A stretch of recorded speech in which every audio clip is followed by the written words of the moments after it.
ونعوذ بالله من شرور أنفسنا ومن سيئات أعمالنا من يهد الله فلا مضل له ومن يضلله فلا هادي له أشهد أن لا إله إلا الله وحده لا شريك له وأشهد أن محمدا عبده ورسوله اللهم صل على محمد وعلى آل محمد كما صليت على إبراهيم وعلى آل إبراهيم في العالمين إنك حميد مجيد. Puja dan syukur sama-sama kita panjatkan kehadirat Allah Subhanahu wa taala yang alhamdulillah pada pagi hari ini kita masih diberikan kesempatan untuk melakukan kewajiban kita, mendekatkan diri kita kepada Allah Subhanahu wa taala, melakukan perintahnya untuk sholat berjamaah di Masjid Al-Muttaqin yang kita cintai. Salawat dan salam tak lupa kita kirimkan kepada junjungan kita Nabi besar Muhammad sallallahu alaihi wasallam. Bapak sidang jamaah subuh rahimakumullah, kajian kita harusnya pada pekan keempat kemarin ya. Karena sesuatu dan lain hal kita geser sedikit menjadi pekan kelima. Kebetulan pekan kelima ini kosong. Insyaallah berikutnya kita kembali ke pekan keempat. Baiklah, kalau 1 bulan yang lalu kita sudah membahas bagaimana cara mengistimbat suatu hukum dengan mengambil satu contoh saja, satu contoh kasus. Maka pada mulai subuh ini kita akan masuk ke inti kajian kita, yaitu pembahasan masalah fikih 4 mazhab pada bab sholat. Pada bab sholat,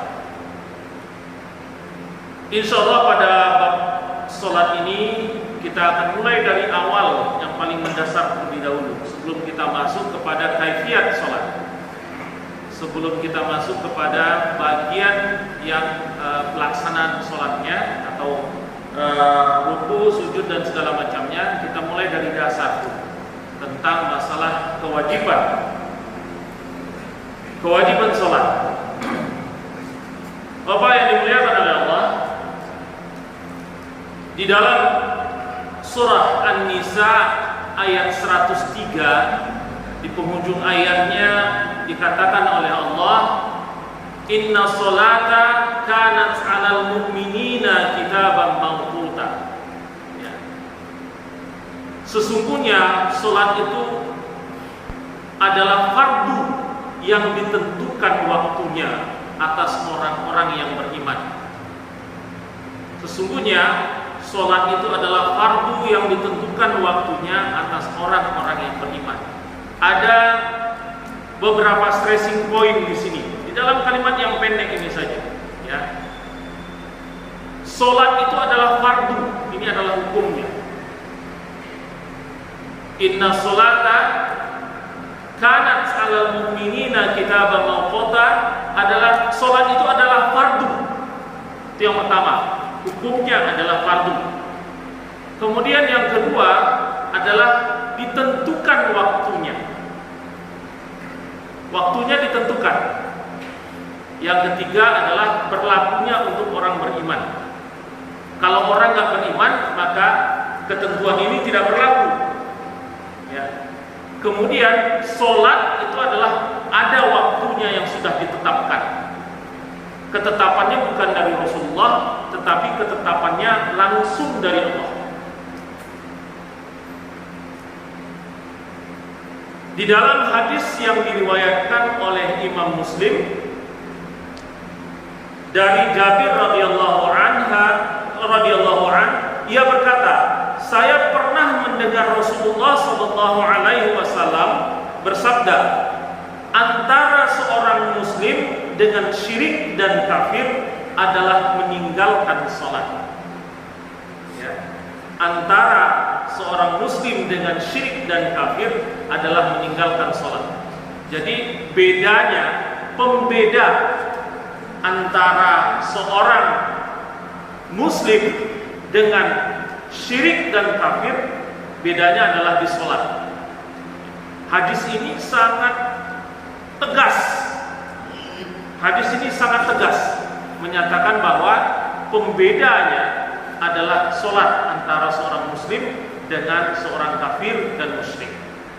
Hal ini berarti bahwa memang tegas bahwa Allah mengatakan bahwa orang-orang musyrik dan kafir itu tidak melakukan sholat.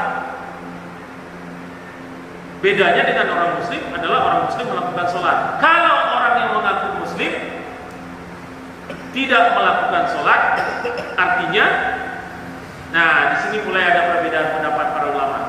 Ya, di sini ada perbedaan pendapat para ulama. Di dalam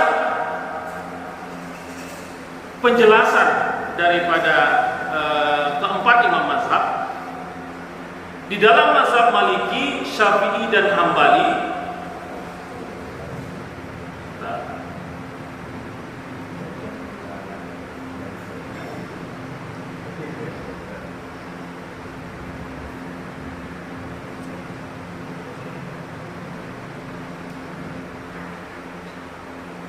di dalam mazhab Maliki, Syafi'i dan Hambali, kewajiban sholat itu tidak gugur dari mukallaf kecuali ia telah meninggal dunia.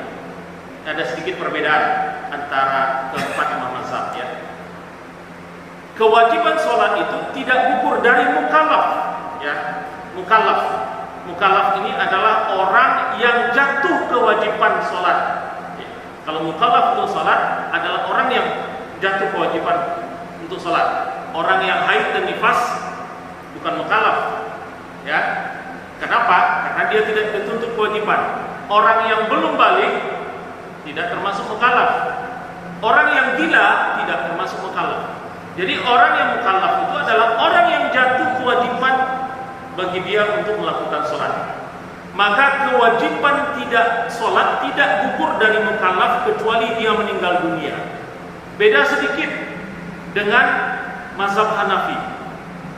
Apabila seorang sudah tidak mampu memberikan isyarat dengan kepalanya, maka gugurlah kewajiban sholatnya. Jadi artinya apa? Keempat imam mazhab itu hanya beda sedikit saja.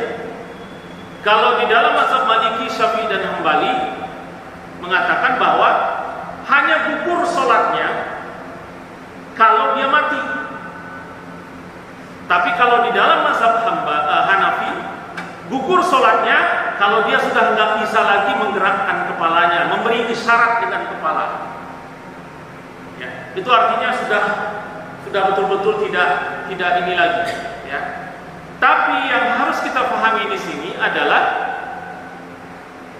kewajiban sholat itu melekat terus,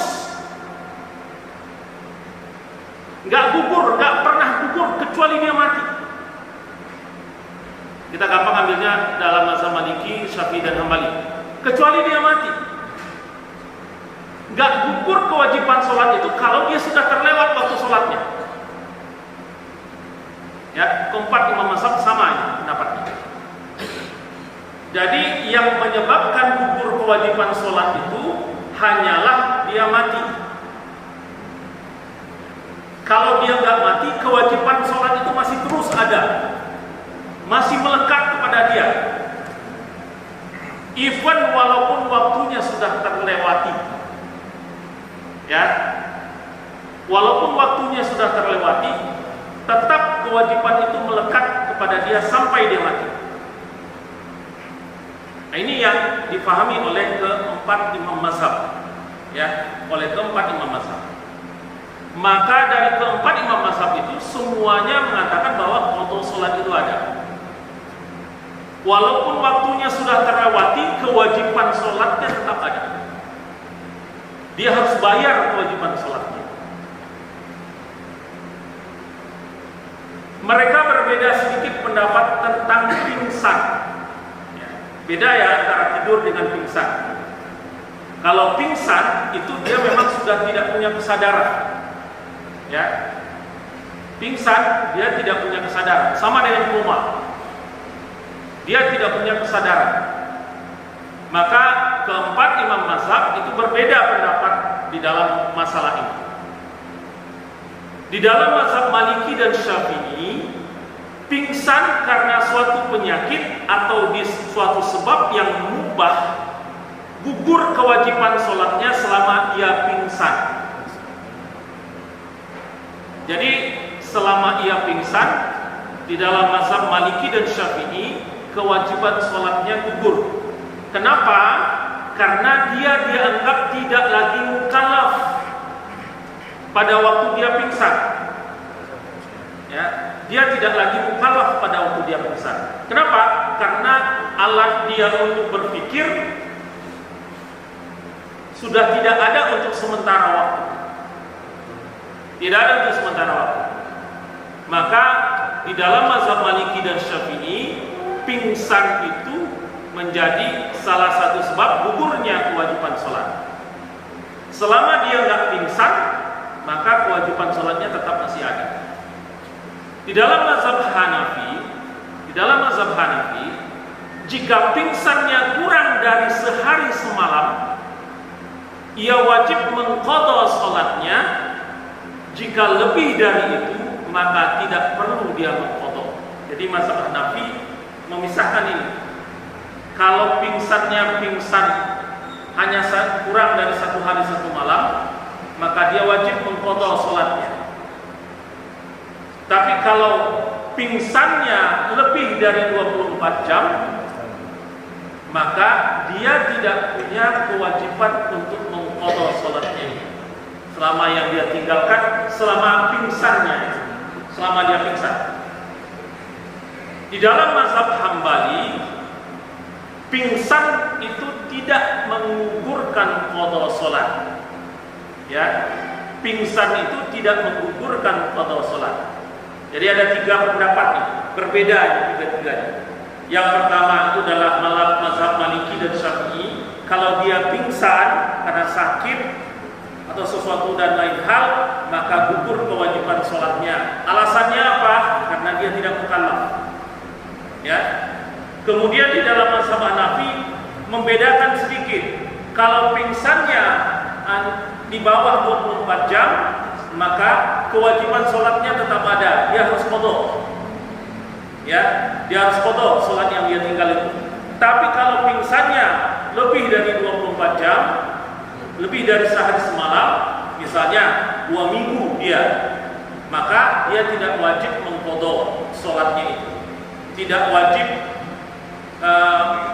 gugur kewajiban sholatnya.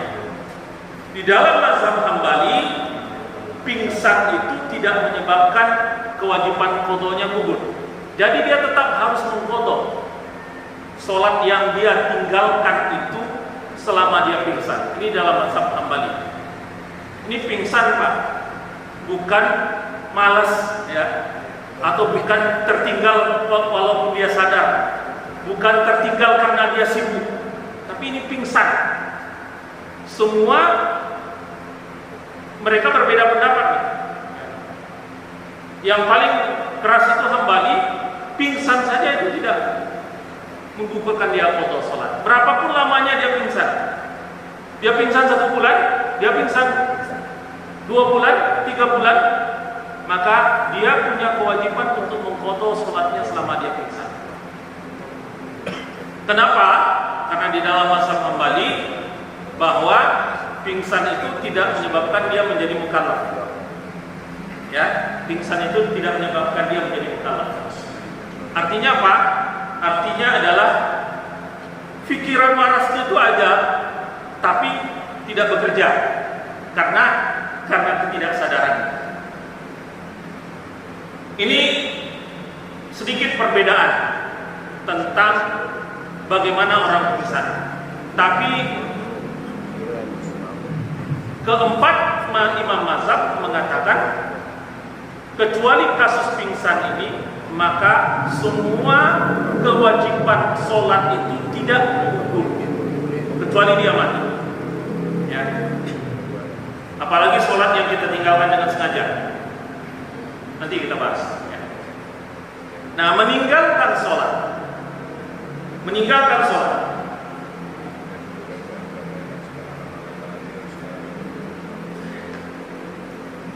Bagaimana hukumnya jika seseorang meninggalkan sholat?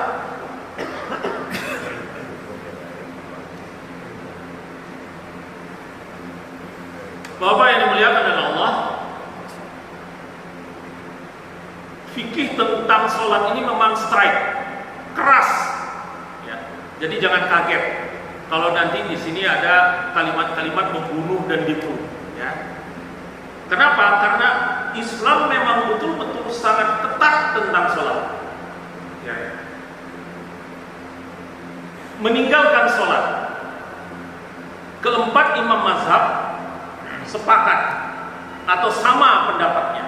Keempat imam mazhab ini sama pendapatnya. Mukallaf yang meninggalkan sholat karena dia mengingkari kewajibannya dihukumi sebagai kafir dan wajib dibunuh. Serem ya? Serem. Tapi intinya di sini, kuncinya adalah warna ungu.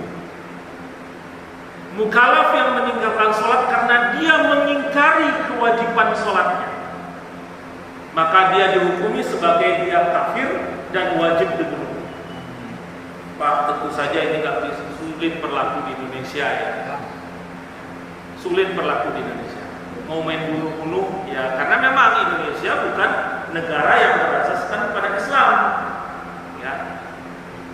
Bukan negara yang berdasarkan pada Islam, tapi hukum Islamnya jelas. Ya. Hukumnya adalah kafir, dan kalau dia kafir, dia wajib dibunuh. Kenapa? Karena dia mengingkari kewajiban sholat. Apa artinya mengingkari? Mengingkari itu bukan berarti tidak melakukan saja, tapi menolak. Dia Islam, mengaku dirinya Islam, tapi dia menolak ajaran sholat itu. Mengatakan misalnya, ajaran sholat atau perintah sholat itu bukan sesuatu yang wajib. Itu namanya mengingkari. Perintah sholat itu bukan 5 waktu, tapi cukup 3 waktu saja. Itu namanya mengingkari. Perintah sholat itu nggak ada perintahnya di dalam Al-Quran. Kan ada tuh berapa waktu yang lalu kita sempat dengar ya, di YouTube ada seseorang katanya ilmuwan, atau ya, 1, 2, 3 gitu, mengatakan bahwa sholat itu bukan suatu kewajiban. Mengatakan bahwa sholat itu nggak ada perintahnya di dalam Al-Quran. Dia yang bodoh karena tidak tahu, tapi mengatakan dengan gampangnya seperti itu. Jelas-jelas dalam Al-Quran perintah sholat itu ada. Nah, ini namanya mengingkari, bukan tidak melakukan. Beda ya. Mengingkari itu adalah dia mengatakan perintah sholat itu tidak wajib, atau hanya 3 saja, atau hanya mengatakan bahwa bukan suatu kewajiban. Ya kalau dia mau lakukan, tapi kalau enggak ya enggak apa-apa. Ini namanya mengingkari perintah sholat. Maka keempat imam mazhab itu pendapatnya sama, atau fatwanya sama. Fatwanya sama, bahwa dia dihukumkan kafir. Dia dihukumkan kafir. Namun keempat imam mazhab ini berbeda dalam fatwanya.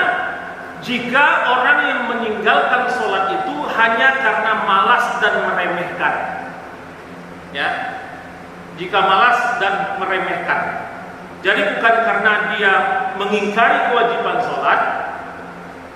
Jadi misalkan, wah, sholat itu memang suatu kewajiban dan harus dilakukan, cuma karena saya sibuk nih, sering tertinggal sholat saya. Itu bukan karena mengingkari kewajiban, tetapi adalah karena malas dan meremehkan, memandang enteng. Ya, karena malas dan meremehkan, lebih mengutamakan sesuatu yang lain daripada perintah sholat, mengerjakan sholat, atau lebih terbenam dalam kesibukan waktunya sehingga dia lalai untuk mengerjakan sholat, maka di sini keempat imam mazhab itu berbeda pendapat dalam fatwanya. Karena malas dan meremehkan, di dalam mazhab Syafi'i dia harus dibunuh atas nama had, bukan karena dikafirkan. Ini beda. Sama Maliki dan Syafi'i sama-sama dibunuh, tetapi tidak dianggap kafir. Ya, dia tidak dianggap kafir, tetapi dia dibunuh karena had, karena hukum. Hukumnya ya di dalam Islam seperti itu. Tapi dia tidak dianggap kafir. Artinya apabila dia mati atau apabila dia meninggal dunia, jasadnya diperlakukan sebagai orang muslim. Ya, dia dianggap fasik, berbuat dosa besar. Berbuat dosa besar. Tetapi tidak otomatis kemudian kalau dia meninggal nggak boleh dilakukan atau nggak boleh disolatkan. Kemudian di dalam mazhab Syafi'i bahkan diberikan kesempatan kepada dia untuk bertobat. Maka jika dia mau bertobat, maka dia tidak dibunuh. Lain masalah kalau dia nggak mau bertobat. Kalau nggak mau bertobat, diberikan kesempatan, dipenjarakan, kemudian dia dipaksa, dia nggak mau sholat juga, itu namanya sudah mengingkari kewajiban. Dia sudah ingkar. Tapi kalau dia bertobat dan dia mau melaksanakan sholat, dia nggak dibunuh. Di dalam mazhab Syafi'i. Dan di dalam mazhab Hanafi, orang tersebut dipenjarakan sampai ia mau melaksanakan sholatnya. Jadi beda, ya. Mazhab Syafi'i dan Maliki, Syafi'i mengatakan dikasih kesempatan untuk tobat. Tapi kalau dia nggak mau tobat, maka dia dibunuh, tetapi bukan bunuh sebagai dia kafir, tapi sebagai hak saja, ya, sebagai hak saja. Tapi di dalam mazhab Hanafi, dia dipenjarakan saja cukup sampai dia mau melaksanakan sholat. Jadi nggak dibunuh, ya, Hanafi. Di dalam mazhab Hambali, orang yang meninggalkan sholat harus dibunuh karena kekufurannya sebagai orang murtad. Ya. Jadi di dalam mazhab Hambali tidak peduli, tidak dibedakan apakah karena dia tidak mengingkari kewajiban sholat atau dia tidak mengingkari, tetapi dia tidak melaksanakan sholat. Itu dihukumkan sebagai kafir dan murtad. Ya, tetap dihukumkan sebagai kafir dan murtad. Nah, ini juga yang menyebabkan ada beberapa pendapat yang mengatakan yang tidak mau mensolatkan orang yang tidak sholat. Ya, ini dasarnya. Mereka lebih cenderung kepada pendapat yang disampaikan atau fatwa yang diikuti oleh mazhab Hambali, bahwa orang yang tidak mau melakukan sholat itu, yang tidak melakukan sholat, dihukumkan sebagai orang murtad, dihukumkan sebagai orang kafir. Kalau dia mati nggak mau disolatkan. Ya. Tetapi di dalam mazhab Maliki dan Syafi'i dan Hanafi, dia tidak dihukumkan sebagai kafir. Dia masih tetap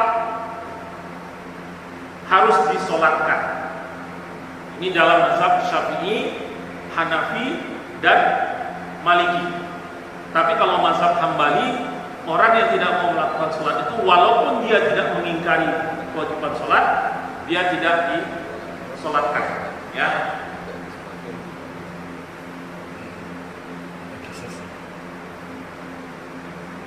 Baik, apa dalil yang orang yang meninggalkan sholat itu yang mengkafirkan? Ya. Tadi mazhab yang tidak mengkafirkan. Kalau yang tidak mengkafirkan itu mazhab Syafi'i, Maliki, dan Hanafi. Itu tidak mengkafirkan orang yang meninggalkan sholat. Bukan orang yang meninggalkan sholat karena membantah aturan sholat, ya, mengingkari kewajiban sholat, itu semua pendapat sama, ya, kafir dan dia murtad. Yang kita bahas ini adalah alasan orang atau pendapat yang tidak mengkafirkan, ya.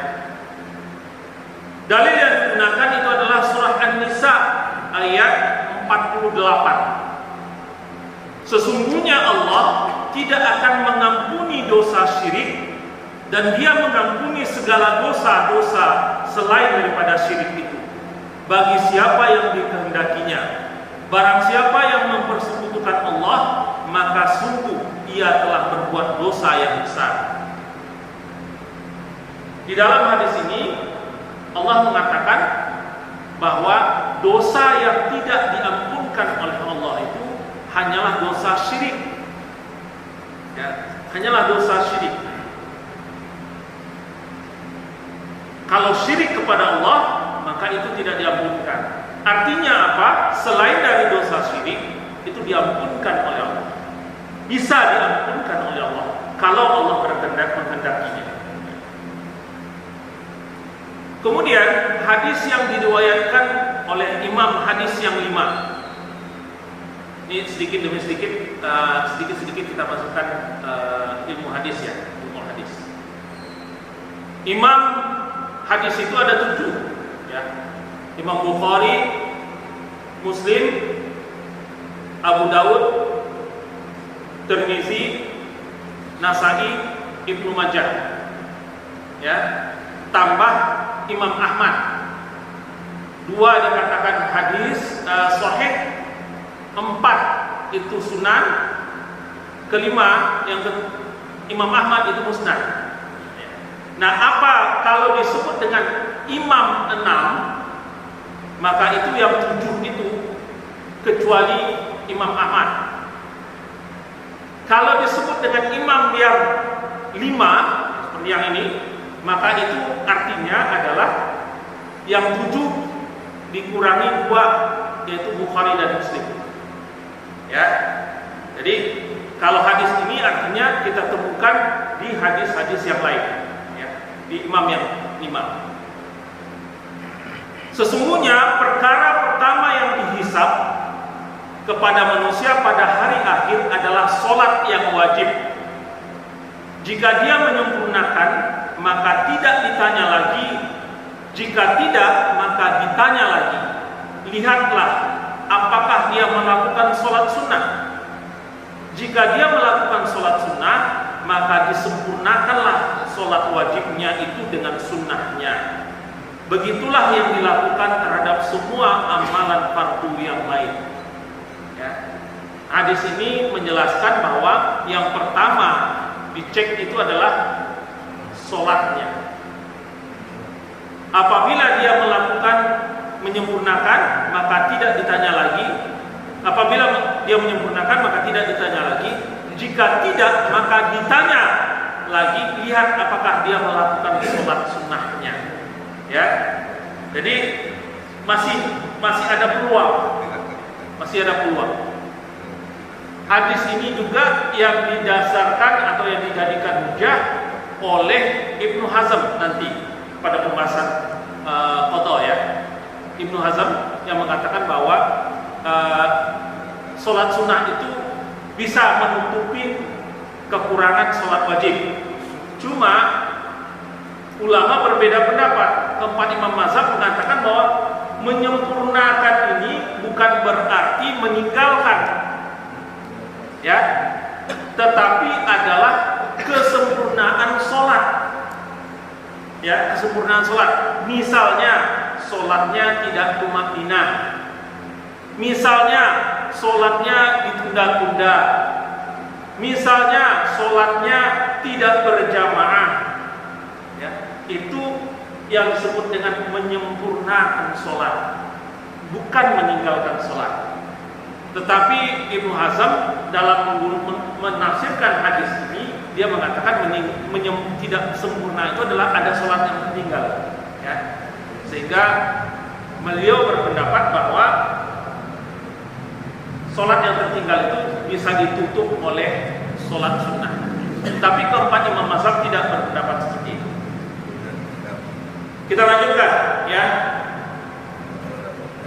Dalil yang lain yang mengatakan bahwa ia tidak menyebabkan tidak kafir, ya, tidak menyebabkan kekafiran, akan hadis yang ditakhrij oleh Imam Bukhari, akan keluar dari api neraka, yaitu siapa saja yang mengatakan tiada Tuhan selain daripada Allah dan dalam hatinya ada kebaikan seberat biji gandum. Kalau di dalam ayat-ayat yang lain dikatakan oleh Allah, sering dikatakan oleh Allah bahwa orang-orang kafir itu adalah hum fiha khalidun. Mereka kekal di dalamnya, di dalam neraka. Artinya apa? Artinya orang yang sudah dinyatakan kafir oleh Allah, orang yang sudah dinyatakan musyrik oleh Allah, itu dia kekal selamanya ada di dalam neraka. Tapi orang yang ada sedikit iman di dalam hatinya, walaupun dia masuk ke dalam neraka, walaupun dia tidak melakukan sholat, tetapi ada iman di dalam hatinya, maka nanti pada akhirnya dia diangkat. Kenapa? Ada keimanan di dalam hatinya setelah babak belur di dalam api neraka, ya. Ya, kita jangan coba-coba cari alasan, nggak apa-apa lah, pokoknya kan nanti diangkat ke dalam surga. Tapi babak belurnya ini dulu sudah berjuta-juta tahun kita dihajar habis-habisan. Jangan pilih opsi yang itulah. Nah, di dalam pendapat ini mengatakan bahwa walaupun dia tidak melakukan sholat, tapi dia tidak dianggap kafir. Ini dalil yang tidak mengkafirkan orang yang melakukan sholat. Apa dalil yang digunakan oleh mazhab Hambali yang mengatakan bahwa orang yang meninggalkan sholat bukan karena dia menolak perintah sholat, tapi karena lalai atau karena dia lalai, malas dan menganggap ringan, maka dalilnya yang digunakan oleh mazhab Hambali adalah hadis riwayat jamaah kecuali Bukhari dan Nasai, ya, yang membedakan seorang dengan kekufuran adalah meninggalkan sholat, sama seperti hadis yang kita baca tadi, riwayat Muslim tadi, yang di bagian awal, ya. Hadis yang membedakan seorang dengan kekufuran adalah meninggalkan sholat. Kalau begitu artinya adalah orang yang meninggalkan sholat itu kufur, ya. Kemudian hadis riwayat Imam hadis 5, ya. Yang saya ceritakan tadi, kalau disebut riwayat hadis Imam 5, itu artinya 7 imam kecuali Imam Bukhari dan Muslim. Perjanjian antara kami dengan kamu adalah sholat. Siapa yang meninggalkannya, maka sesungguhnya dia menjadi kafir, ya. Maka sesungguhnya siapa yang meninggalkan sholat, dia menjadi kafir.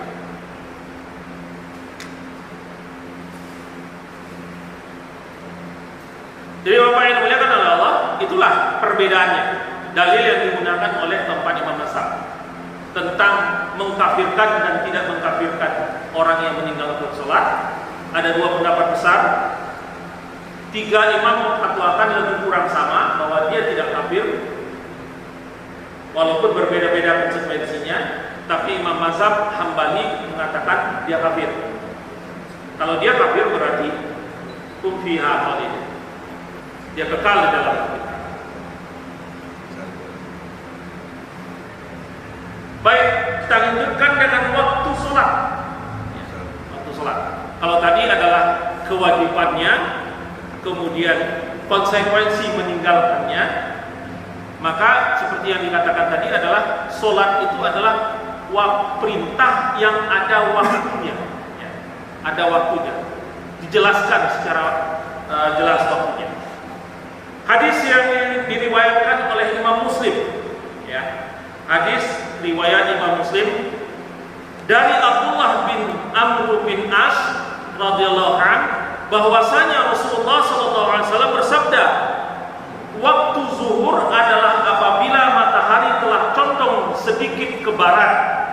hingga bayangannya seorang menyerupai panjangnya, ya. Apabila matahari telah condong sedikit ke barat hingga bayangan seseorang menyamai panjangnya selama waktu asar belum masuk. Artinya, kalau matahari terbit di barat atau di timur? Terbit. Matahari terbit di timur, ya. Berarti kalau jam 9, bayangan kita sudah ada jam 9, jam 10, jam 11 sudah ada. Tapi bayangannya ada di mana? Bayangan ada di barat, kan? Kemudian sampai ke atas. Nanti ini ada waktu zawal dan segala macam kita bahas nanti. Dia mulai cenderung ke barat, mataharinya yang condong ke barat, ya, mataharinya condong ke barat. Akibatnya begitu dia ini lewat sedikit, pada saat di atas bayangan kita kan nggak ada, ya. Dia bergeser sedikit, muncul bayangan. Disitulah mulai masuknya waktu zuhur, ya. Disitulah mulai masuknya waktu zuhur. Sampai kapan waktu zuhur ini? Sampai mulai dari timbul bayangan sampai bayangan ini sepanjang bendanya, ya, sepanjang bendanya. Itu adalah waktu zuhur. Waktu asar ditandai dengan lebih panjang sedikit bayangan daripada bendanya, ya. Waktu asar belum tiba. Waktu asar adalah selama matahari belum menguning, selama matahari belum menguning, ya. Jadi mulai dari tergelincirnya lebih panjang bayangan daripada bendanya sampai matahari menguning. Waktu maghrib adalah selama mega merah belum menghilang. Waktu isya adalah separuh malam yang tengah. Nah, perhatikan di sini. Nanti saya agak sedikit fokus ke sini, ya. Waktu isya adalah separuh malam yang tengah, ya. Artinya apa? Pertengahan malam. Kalau malam itu disebut dengan jaringnya. Kalau jam kita standar, ya, normal, dari maghrib dari jam 6 malam sampai jam 6 pagi, ini yang disebut malam. Kalau siang dari jam 6 pagi sampai jam 6 sore, ya, pembagian waktunya. Nah, di dalam hadis ini disebut waktu isya itu adalah setengah malam. Kalau setengah malam itu sampai jam 12, ya, sampai jam 12, ya, sampai jam 12. Kenapa setengah malam? Kalau dari jam 6 sampai jam 6 12 jam, ya. Kalau 12 jam setengahnya adalah 6 jam. Hitung aja. 7, 8, 9, 10, 11, 12, ya. Itu hadis yang pertama. Kemudian hadis yang kedua, hadis yang diriwayatkan oleh Tirmizi, Nasai, Ahmad dan Darqutni, Baihaqi, ya, ketemu di dalam ke beberapa kitab ini. Ibnu Abbas menceritakan kepada kami, Nabi SAW bersabda, Jibril mengimaniku di Baitullah 2 kali. Pertama kali ia sholat zuhur ketika bayang-bayang seperti tali sandal. Kemudian ia sholat asar ketika bayang-bayang sesuatu sepanjang bendanya. Kemudian ia sholat maghrib ketika matahari terbenam dan orang yang berpuasa berbuka. Kemudian sholat isya ketika mega merah telah menghilang. Setelah itu ia sholat subuh ketika terbit fajar dan makanan menjadi haram bagi orang yang berpuasa. Pada kali yang kedua atau pada hari yang kedua, ia sholat zuhur ketika bayangan setiap sesuatu seperti sesuatu itu. Sedangkan untuk waktu sholat asar seperti kemarin. Kemudian ia sholat asar ketika bayangan setiap sesuatu itu seperti 2 kali panjang benda itu. Kemudian ia sholat maghrib pada waktu seperti yang pertama. Kemudian ia sholat isya yang akhir. Isya yang pertama adalah maghrib, ya. Ketika ia telah berlalu sepertiga malam, ya, sepertiga malam.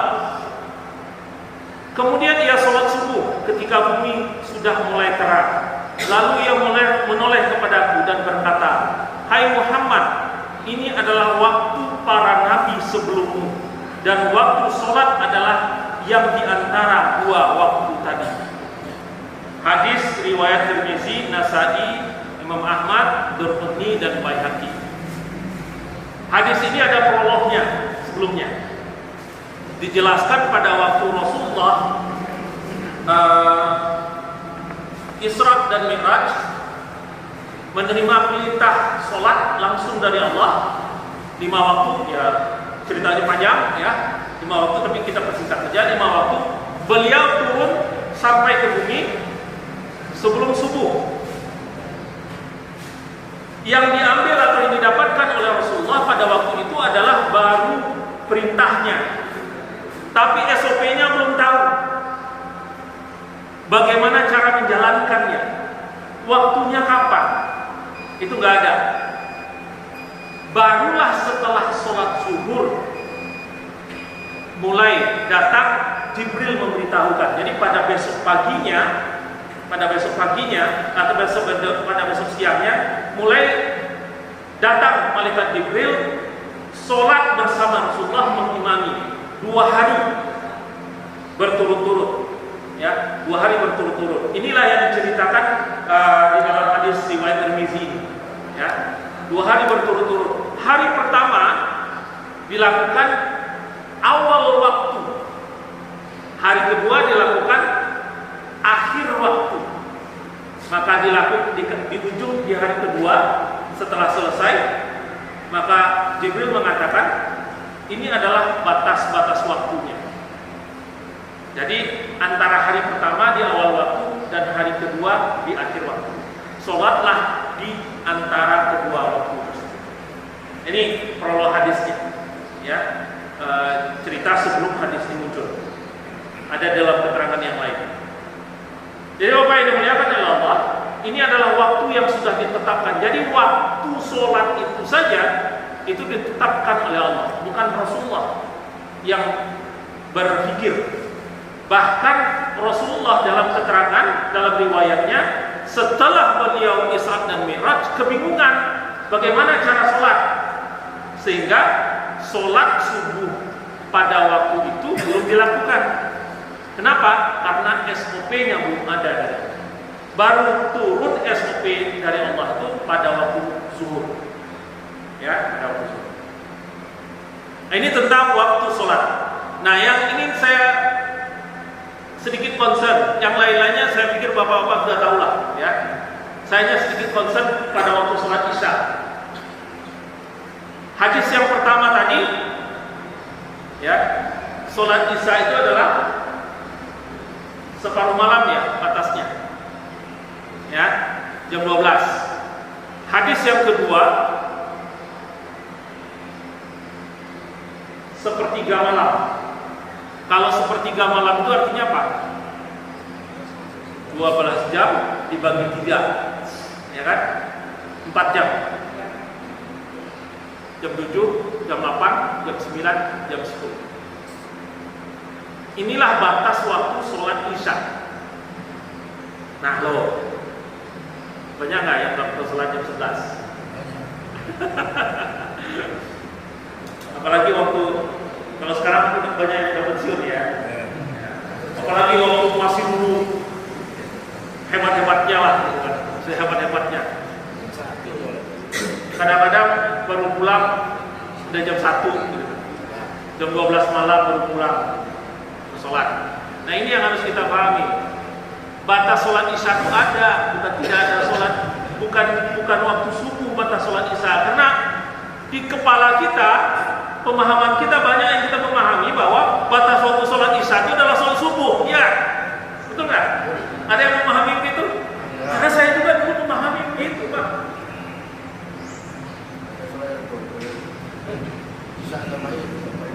Ya, karena saya juga dulu memahami begitu. Selama belum subuh masih ada lah. Jadi begitu pulang kantor badan capek, ntar dulu lah, istirahat dulu setengah jam. Tahu-tahu bangun udah dekat-dekat mau subuh. Buru-buru mau sholat Isya. Ya sebelum azan subuh. Sebelum azan subuh boleh? Enggak begitu. Batas waktunya sudah ada. Nah ini yang mau saya concern di sini. Kalau yang lain-lain Bapak udah tahu lah, nggak perlu saya ulang-ulang lagi ya. Batas sholat zuhur, batas sholat asar, batas sholat maghrib, sholat isya ini yang kita sering lalai ya. Batas sholat isya yang kita sering lalai. Kita beranggapan bahwa sholat isya itu batasnya adalah sampai sebelum subuh. Hadisnya tidak begitu. Hadisnya memang ada perbedaan ya. Hadis yang pertama itu menyebutkan setengah malam. Hadis yang kedua menyebutkan sampai sepertiga malam. Kalau setengah malam, kalau ini jam Indonesia ya kita pakai ya. Kita pakai jam Indonesia aja ya. Kalau setengah malam itu artinya jam 12. Kalau sepertiga malam itu artinya jam 10. Terserahlah, pokoknya Bapak ambil satu pendapat yang Bapak yakini. Mau sampai jam 10 boleh, mau pakai sampai jam 11, monggo 12, monggo silakan. Tapi jangan lewat dari itu. Jangan satu, nggak ada sampai jam 1 nggak ada. Tahajud itu jatahnya sepertiga malam terakhir. Jadi kan malam-malam di dalam Islam itu dibagi 3. Sepertiga malam pertama, sepertiga malam kedua, sepertiga malam ketiga ya. Sepertiga malam yang pertama itu adalah waktu sholat isya. Itu sebabnya Rasulullah itu gak pernah tidur tengah malam, gak pernah. Rasulullah itu tidur melakukan sholatnya, tidurnya itu adalah di sepertiga malam yang kedua. Selesai sholat isya beliau tidur, bangun nanti sepertiga malam terakhir. Sepertiga malam terakhir itu jam berapa? Jam 2. Jadi beliau tidur adalah di pertengahan sepertiga yang kedua. Itu sebabnya kita umat Islam disuruh untuk tidur. Kalau bisa sebelum jam 10. Ya, kenapa?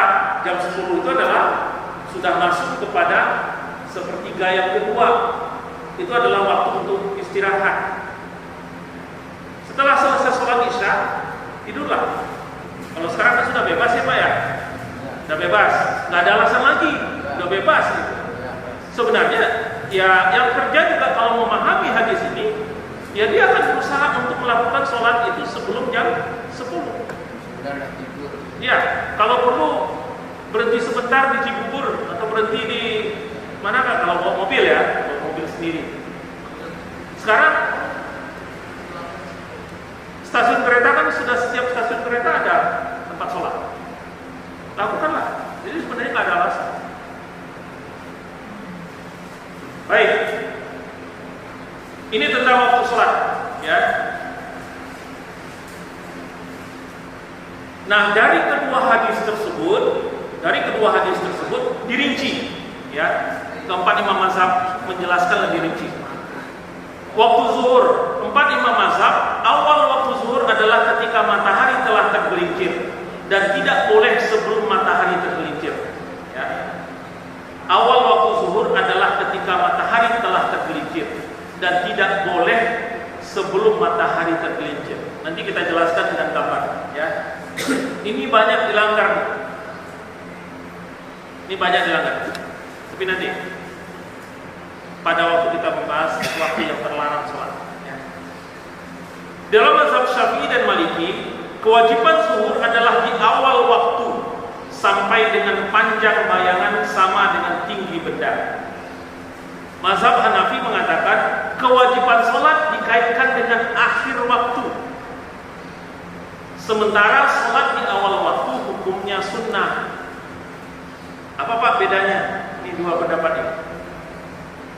Kalau mazhab Syafi'i dan Maliki mengatakan kewajiban sholat itu di awal waktu jatuhnya, ya. Kalau mazhab Hanafi mengatakan kewajiban sholat itu jatuhnya di akhir waktu. Di awal waktu itu hukumnya sunnah. Apa bedanya? Ada yang tahu apa bedanya kira-kira? Di awal waktu sunnah menambah nilai plus. Nah, Ini kasus menjadi kasus, menjadi berbeda kasusnya kalau ketemu dengan kasus. Ya. Kita bisa memahami. Contoh, misal perempuan, waktu sholat perempuan dan laki-laki kan sama, ya. Perempuan, waktu zuhur sudah masuk atau waktu sholat yang lain, ya. Waktu sholat yang lain. Waktu zuhur, enggak, waktu zuhur sudah masuk, dia belum sholat. Kemudian baru dia sadar bahwa dia haid pada jam 2, setengah 2. Setengah 2. Dia kebetulan haid. Orang haid kan gak ada kewajiban untuk sholat kan? Tidak membayar sholatnya, tidak memotong sholatnya. Orang yang haid atau nifas, ya. Nah, di dalam mazhab Syafi'i dan Maliki, karena kewajiban sholat itu sudah jatuh di awal waktu, maka orang yang haid, perempuan yang haid, jam setengah 2, dia kan nggak bisa lakukan sholat lagi, dia belum sholat. Dia mau sholat, dia lihat, dia ternyata haid. Maka di dalam mazhab Syafi'i dan Maliki, karena jatuhnya kewajiban sholat itu adalah di awal waktu, maka dia punya hutang. Dia setelah selesai bersih haidnya, dia harus foto nih sholat yang tertinggal ini, yang terpotong ini. Ya. Tetapi di dalam mazhab Hanafi, karena kewajibannya jatuhnya itu di penghujung waktu atau di akhir waktu, maka kalau haidnya datang jam setengah 2, maka dia tidak wajib memfoto sholat zuhur ini. Di situ bedanya, ya. Terlihat bedanya. Kalau ketemu dengan kasus. Tapi kalau nggak ketemu dengan kasus, kita agak sedikit sulit membedakan pendapat atau fatwa dari kedua imam ini atau dua kelompok imam ini. Mazhab Syafi'i dan Maliki, dalam kasus itu, kalau dalam mazhab Syafi'i dan Maliki, wanita itu harus memfoto sholatnya setelah dia bersih nanti. Yang sholat zuhur itu saja. Tetapi dalam mazhab Hanafi, dia tidak perlu memfoto. Kenapa? Karena jatuhnya kewajiban itu adalah di akhir sholat. Ya. Waktu sholat asar, Maliki, Syafi'i dan Hambali, awal sholat asar adalah akhir sholat zuhur. Bayangan lebih panjang dari tinggi benda. Ya, saya pikir kita semua sudah tahu. Hanafi, awal waktu asar adalah ketika bayangan suatu benda 2 kali lebih panjang daripada tinggi benda. Sedangkan akhir waktunya adalah matahari tenggelam. Ini agak beda, ya. Mazhab Hanafi agak beda dibandingkan tiga mazhab yang lain. Awal waktu sholat asar adalah bayangan suatu benda 2 kali lebih panjang. Jadi bukan hanya lebih panjang saja, tapi 2 kali lebih panjang. Artinya di dalam mazhab Hanafi, waktu sholat asarnya itu lebih mundur dibandingkan mazhab Maliki, Syafi'i dan Hambali. Ya. Kalau dalam mazhab Maliki, Syafi'i dan Hambali, waktu sholat asar itu adalah akhirnya adalah bayangan lebih panjang daripada tinggi benda. Bayangan lebih panjang daripada tinggi benda mulainya sampai akhir. Baik, kita lanjutkan. Waktu sholat maghrib dan isya. 4 imam mazhab waktu sholat maghrib adalah saat matahari terbenam dan tidak diundurkan. Jadi keempat imam mazhab fatwanya sama tentang sholat maghrib ini. Itu sebabnya waktu sholat maghrib ini jarak antara azan dan qomat itu sangat pendek. Bahkan beberapa melakukan setelah sholat, setelah azan, kemudian baca doa, langsung qomat. Ya, kenapa? Karena 4 imam mazhab mengatakan adalah tidak dimundurkan. Ya, waktu sholat maghrib adalah saat matahari terbenam dan tidak dimundurkan. Jadi pada waktu malaikat Jibril datang di dalam hadis yang kedua tadi, pada waktu malaikat Jibril datang, maka beliau melakukan hari pertama dan hari kedua sholat maghrib itu waktunya sama. Jadi nggak ada celah. Kalau sholat isya kan celah tadi, zuhur ada bercelah antara hari pertama dan hari kedua. Hari sholat khusus untuk sholat maghrib, maka hari pertama dan hari keduanya sholat maghribnya sama di waktu yang sama. Ini ditafsirkan, difatwakan oleh keempat imam mazhab bahwa waktu sholat maghrib adalah matahari terbenam dan tidak diundurkan. Ya. Di dalam mazhab Syafi'i dan Maliki, cuma mereka berbeda di akhir waktunya. Akhir waktu maghrib adalah syafaq, mega merah yang muncul setelah maghrib, yang juga artinya adalah masuknya waktu isya. Hanafi dan Hambali, akhir waktu maghrib adalah hilangnya cahaya putih setelah hilangnya mega merah, masuknya waktu isya. Akhirnya mereka waktu akhir daripada sholat maghrib ini sama, adalah sebelum waktu isya masuk. Nah, waktu sholat subuh, keempat imam mazhab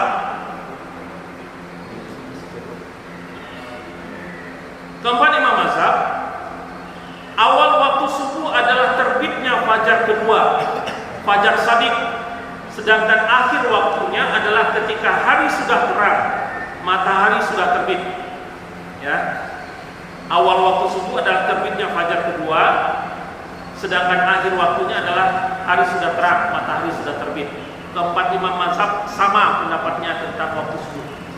Ya, sama pendapatnya, nggak berbeda, fatwanya sama. Cuma mereka sedikit berbeda dalam beberapa hal. Di dalam mazhab Maliki, Syafi'i dan sebagian Hambali, sebaiknya sholat subuh dilakukan ketika hari masih gelap.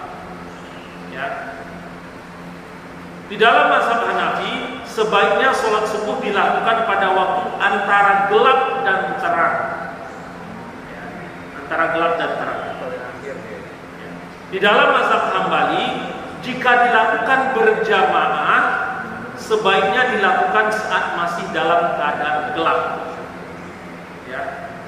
Dulu seingat saya pernah membahas khusus untuk waktu sholat subuh ini. Ada waktu gawas, awal berapa derajatnya ya.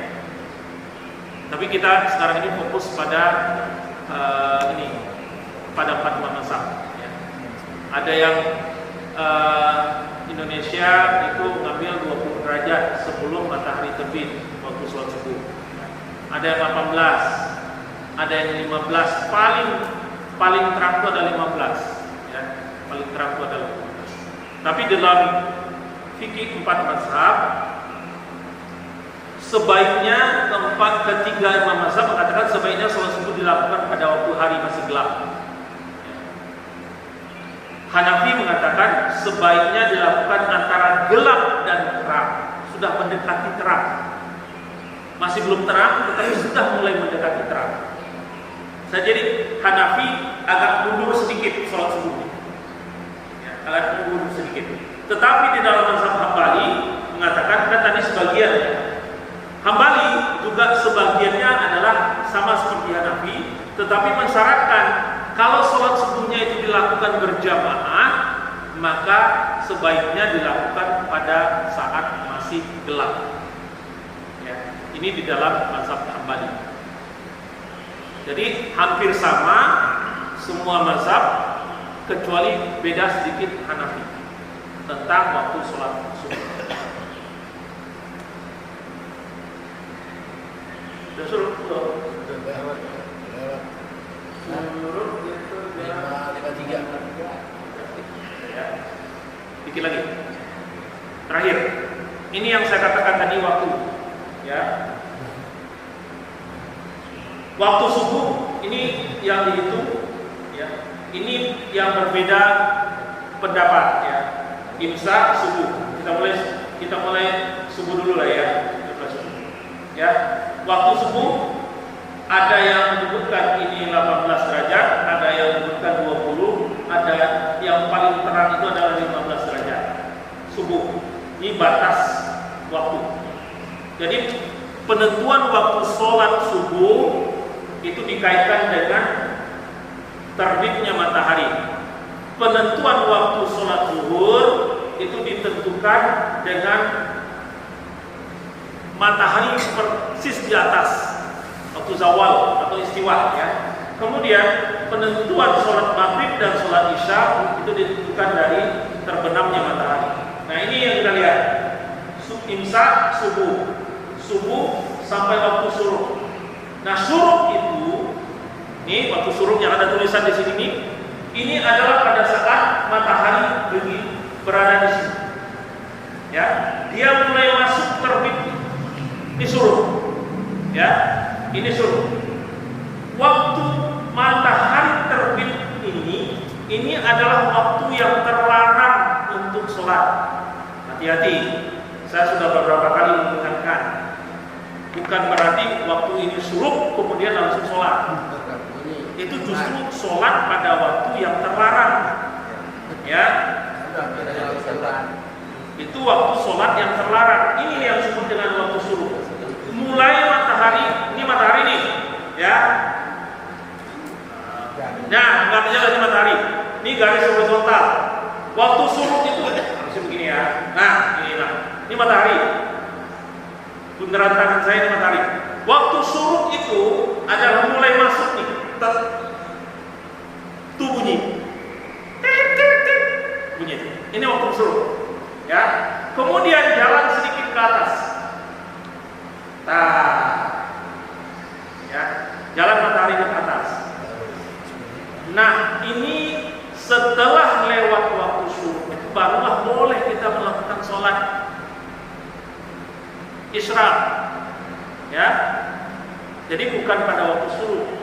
Berapa lama itu? Ya. Minimal sebagian ulama berpendapat, kalau ilmuwan berpendapat mulai dari sini sampai sini, ini kan namanya derajatnya. Kalau ini pusatnya orang berdiri itu, kalau ini pusatnya yang berat kan ini, ya. Ini tetap. Nah, ini yang disebut dengan sekitar 3 derajat minimal. Ya, 3 derajat itu berapa lama? Ya kan hitungan derajat. Kan kita nggak mungkin mengukur matahari pakai jangka sorong itu kan, kita atau pakai itu, nggak mungkin. Ya, kira-kira 3 derajat itu kalau hitungannya adalah 1 hari 1 malam 24 jam. Ya, kalau jadikan menit 24 kali 60. Ya. Sementara 1 putaran itu 360 derajat. Itu bisa dihitung 1 derajat itu sekitar 4 menit jatuhnya. Jadi kalau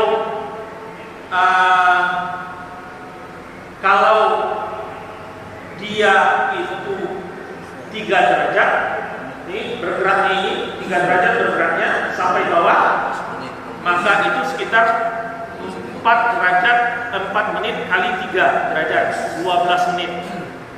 Inilah minimalnya, Pak. Ini minimalnya. Jadi baru Bapak boleh sholat isyraq setelah 12 menit ini bunyi tet itu. Ya, jangan sebelum itu. Kalau mau aman lewatkan sedikit lah 15 menit. 15 menit atau 1/4 jam lebih gampang ingatnya, ya, lebih gampang ingatnya. Kenapa? Karena takutnya nanti Bapak sholatnya pada waktu yang terlarang sholat, ya, terlarang sholat. Pertemuan berikutnya insya Allah akan kita bahas waktu-waktu yang terlarang sholat, ya, waktu yang terlarang sholat. Kemudian ini istiwa. Ada yang menyebut istiwa, ada yang menyebut zawal. Ya. Istiwa itu adalah waktu yang terlarang sholat juga. Ya. Apa istiwa?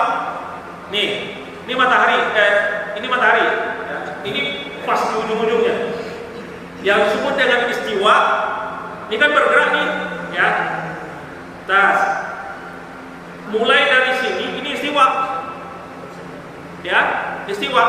Lewat sedikit. Selama perjalanan ini disebut dengan istiwa. Di ujungnya ini yang disebut dengan zawal. Ya, di ujungnya ini, di ujungnya istiwa itu zawal.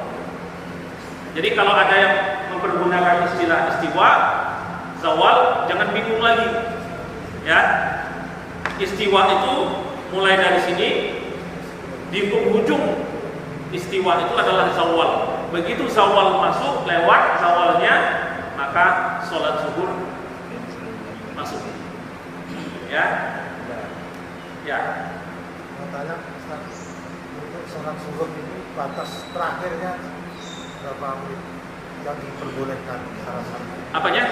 Batas waktu yang terakhir sholat zuhur. Waktu sholat suruh. Ya. Waktu sholat suruh itu batas akhirnya sampai bapak keluar daripada masjid. Ya, jadi gini, sholat suruh itu kaitannya adalah adanya di masjid, sholat berjamaah di masjid. Jadi nggak boleh di rumah, nggak boleh pakai sholat suruh ya pak. Ya, sholat isya nggak boleh di rumah. Kenapa? Karena sholat isya itu kaitannya dengan sholat subuh. Orang berjamaah di masjid, dia diam sementara di masjid, beribadah, berzikir, apapun lah bentuknya untuk mendekatkan diri kepada Allah sampai lewat waktu suruh, kemudian dia lakukan sholat sunnah 2 rakaat, itu sholat isya. Batas waktunya sampai kapan? Sampai bapak keluar dari masjid. Jadi kalau bapak keluar dari masjid jam 8, ya boleh jam 8. Atau misalkan takut nanti saya kelupaan, ya sholat suruh dulu, setelah waktunya lewat, setelah waktu suruh lewat, sholat suruh dulu, kemudian masih terus ngaji, nggak apa-apa. Tapi kalau mau ngaji terus sampai jam 8 baru sholat suruh, boleh? Boleh. Jadi batas waktu sholat suruh itu adalah sampai bapak keluar dari masjid. Pahalanya untuk haji katanya. Ya. Amin. Umrah dan haji. Amin. Rasulullah menyebutkan sempurna. Orang berangkat haji aja belum tentu sempurna. Ya, orang berangkat haji saja hajinya belum tentu sempurna. Tapi orang yang melakukan sholat suruh itu dikatakan oleh Rasulullah pahalanya sama seperti orang melakukan haji dan umrah, dengan kata Rasulullah sempurna. Bukan Pak sempurna ya. Oke, baik Bapak yang dimuliakan Allah, materi kajian kita pada pertemuan kali ini adalah kewajibannya, bagaimana orang meninggalkannya, dan pembahasan tentang waktu sholat subuh, waktu sholat. Silakan Pak Fadol, ada yang ingin ditanyakan? Silakan. Ada?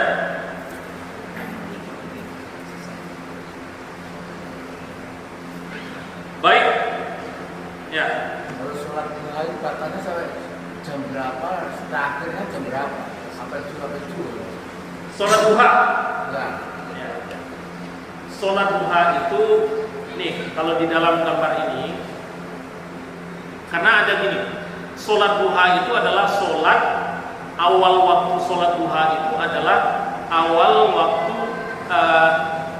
sholat duha itu adalah di dalam hadisnya dikatakan seperti, hanya nggak disebut jam kan, karena zaman Rasulullah belum ada jamnya, disebutkan seperti langit matahari sudah naik sepenggalan. Berapa banyak sepenggalan? Nggak tahu. Nah, atau ada lagi menyebutkan waktu sholat duha itu adalah pada waktu anak unta keluar dari kandangnya karena sudah kepanasan. Jadi dari situ ditafsirkanlah, ya. Dari situ ditafsirkanlah kira-kira waktu sholat duha itu adalah sekitar 7:30 sampai sekitar jam 11-an. Ini penafsiran, ya. Ini penafsiran, bukan mutlak kebenarannya. Kenapa? Karena ada lagi keterangan yang menyebutkan bahwa sholat duha itu atau sholat isyraq itu adalah sholat duha yang dimajukan waktu. Ya, kalau berpendapat seperti ini, maka orang yang sudah melakukan sholat isyraq tidak lagi dibebani kewajiban atau perintah untuk melakukan sholat duha. Kalau memahami pendapatnya seperti ini, sholat isyraq itu adalah sholat duha yang dimajukan waktunya. Ya, kalau memahami pendapat ini. Ya.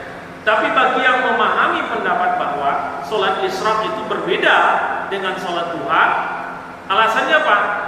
Sholat duha boleh nggak dilakukan di rumah? Boleh. Sholat isyraq boleh nggak dilakukan di rumah? Ya. Itu artinya apa? Berbeda. Ya. Jadi kalau yang memahami berbeda, maka sholat isyraq dan sholat duha itu dua sholat yang berbeda. Jadi sholat isyraq, kemudian setelah itu dia lakukan sholat duha, boleh. Jadi waktunya kapan? Kira-kira waktunya adalah, ada yang berpendapat setelah waktu isyraq selesai sudah masuk ke duha. Ya. Jadi setelah waktu isyraq selesai, kemudian dia sholat duha, boleh. Ada yang berpendapat kalau hadisnya, memahami hadis itu adalah hadis yang saya sampaikan tadi, itu sekitar jam 7, setengah 8 itu sudah boleh sholat. Ya, kalau membedakan antara sholat isyraq dan sholat duha. Ya, kalau dibedakan antara sholat isyraq dan sholat duha. Itu jam 7, setengah 8 itu sudah boleh sholat duha sampai batas kira-kira tidak terlalu panas. Itu sekitar jam 11-an lah kalau kita. Baik, ada lagi? Kalau tidak ada, baik kita cukupkan kajian kita pada subuh hari ini. Terlebih terkurang mohon dimaafkan. Yang benarnya datang dari Allah, yang salah terdarang karena kebodohan saya pribadi. Kita tutup dengan membacakan doa kafaratul majelis.